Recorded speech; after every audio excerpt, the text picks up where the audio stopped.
Hi, I'll just show you how to use the Wattbike. So firstly, turn the bike on, which is at the back, and just press the button on. So your bike, it's a magnetic resistance, so you'll hear it doing a few things. So your bike is now on, so now you need to connect it to the Wattbike hub, because you haven't got Swift at the moment. So I've got it downloaded on my phone. So if you find the Wattbike Hub app, which is there, and then press the button which is the play button in the right hand corner, start quick ride. So I'll just turn it around. That up there is your trainer number. So if it's green there, that shows that it's connected to the bike. And then you can also connect a heart rate monitor. I'll just do a quick ride just to show you.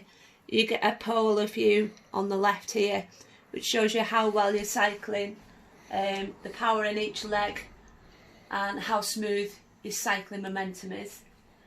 Go. And I fit that up here in the holder.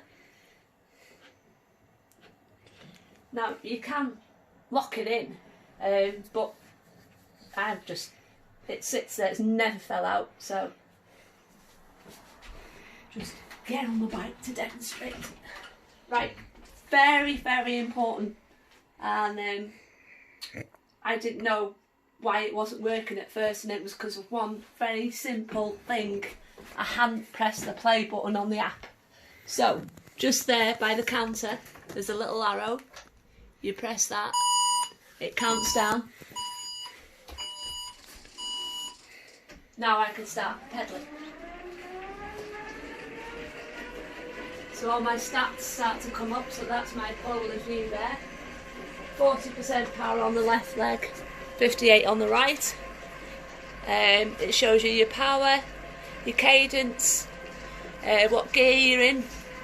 So your gears are actually down here on the right, and there's a button on the front to go up and down gears.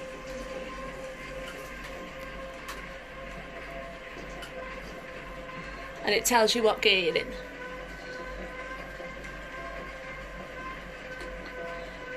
And then on the other handlebar, there's more buttons, which you can press.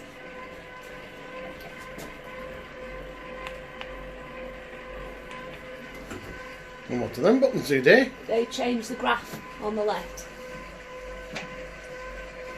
So you get different stats. Go.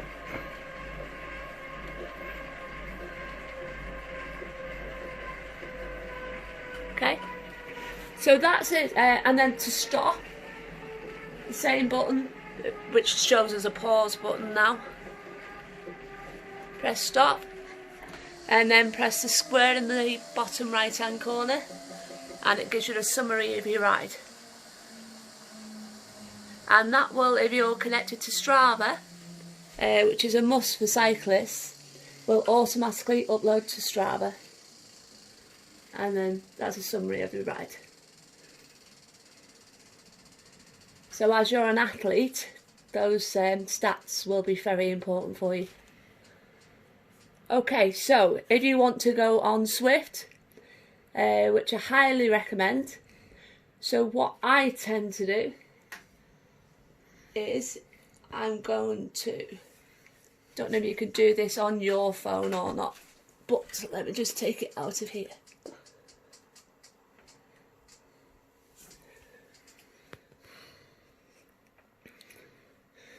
So if I press play,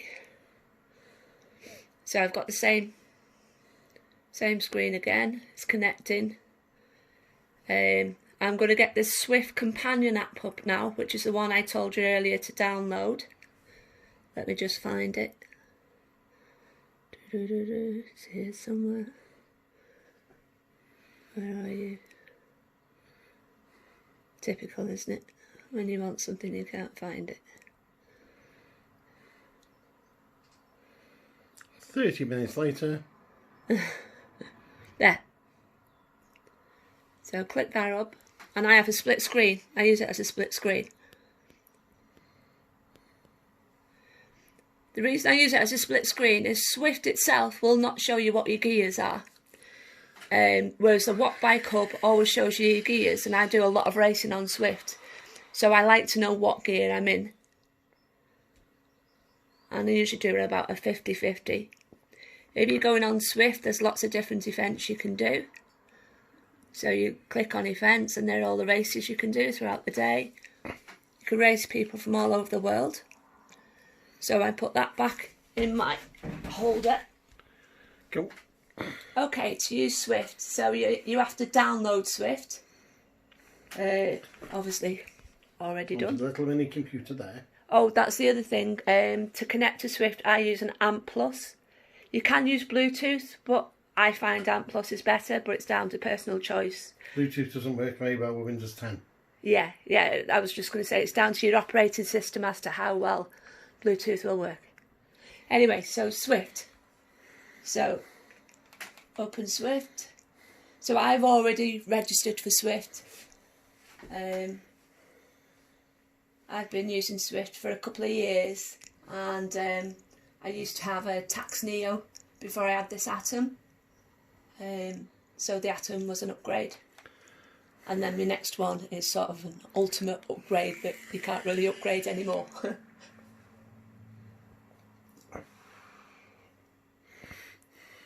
So if you've chosen an event, when you log into, so when you look at the events on your Android, so say I chose to do that one there, I wanted to do that ride.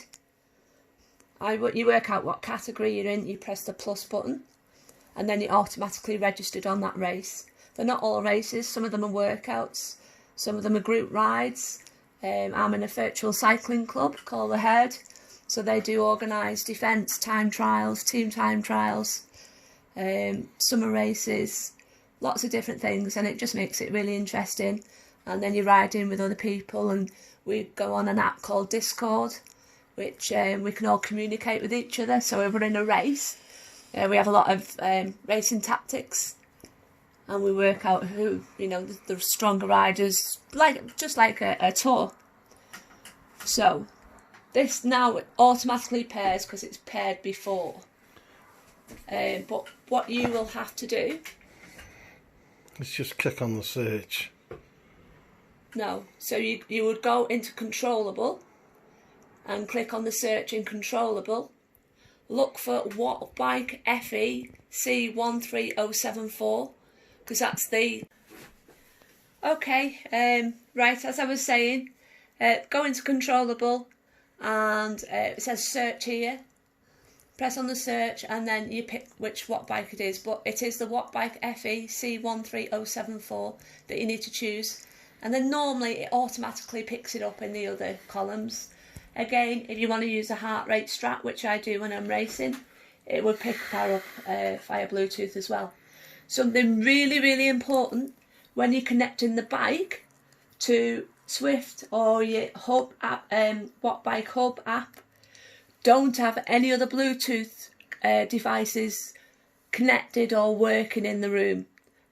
Make sure they're all turned off first. You can turn them back on once you're connected, but initially when you're connecting the bike to either the Wattbike Hub app or Swift, turn all of the Bluetooth devices off, and then once you're connected, then you can reconnect other things.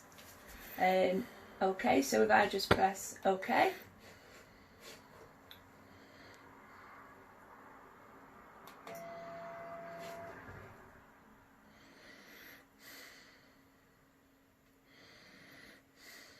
Just while we're waiting for this, indoor cycling, you do get very hot and sweaty, and I have a Wahoo headwind fan. It's very, very powerful, very strong, and it can work off your heart rate. So as your heart rate increases, the power on the fan will increase, or you could do it off speed, or you can do it manually. Okay, back to the screen. So you can see my avatar there. That's me. And then obviously you can see all the other people cycling on there. You can choose different courses. Up here on the top left hand corner it gives you your watts, your revolutions per minute, and it will give you your beats per minute also. This tells you a little bit. They have sprint jerseys, King of the Mountain jerseys, all that sort of thing throughout the races and the rides. So that will show up how well you're doing, and it will rate you out of how many riders there are as to where you've come. So El Gonzalo has come first on the this particular sprint. And then over here are fellow riders from all over the world. That's me there, Jay Williams, and I'm in Team Herd. And then up in the top right hand corner is a map, and it shows you all the gradients, so you know what's coming up, you know what the gradient is. And then in the middle here is more info, so I'm on level 15.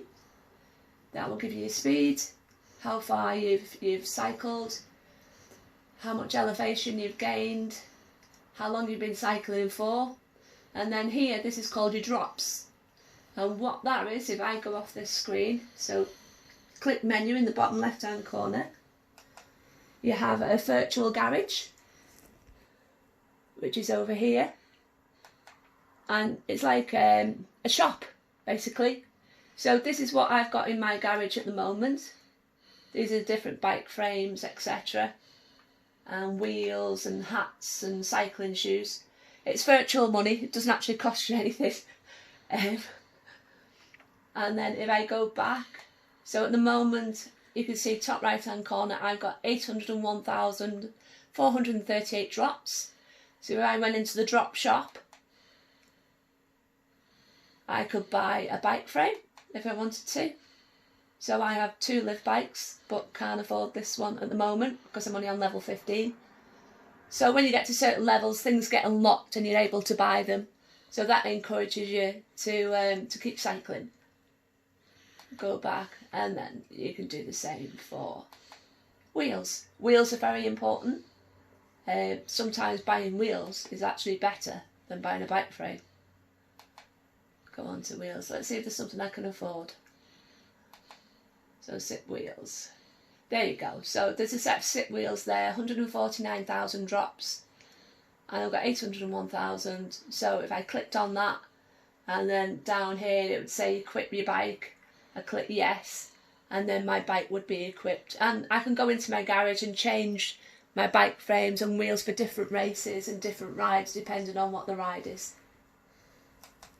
Okay, so that's a brief summary of Wattbike Hub. Yes, a short ride. I don't want to save that because I haven't really done anything. Get on and pedal.